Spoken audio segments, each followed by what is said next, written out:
अस्सलामुअलैकुम नाज़रीन, मां आहियां किंज़ा फ़ातिमा और ॾिसी रहिया आहियो न्यू मिरान न्यूज़। रुक कयूं था ख़बरनि ना।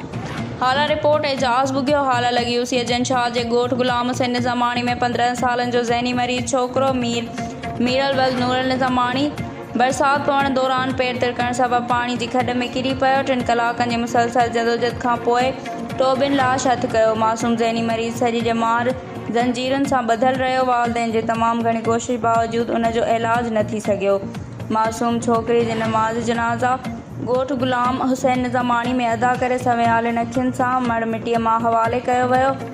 इलाइक़े में सोग जी सूरत हाल, वालदेन शदीद ॾुख में मुब्तला। माज़ूरनि लाइ कमु कंदड़ समाजी अॻवान सलमान अली लिगारी तरफ़ां मासूम ज़हनी मरीज़ छोकिरे जे ॿुॾी वञण वारे वाक़े ते ॾुख जो इज़हार कंदे ज़िले हुकूमत ऐं चूंडियल नुमाइंदनि खां उन जे वालदेन जी मदद करण जी अपील कई वई।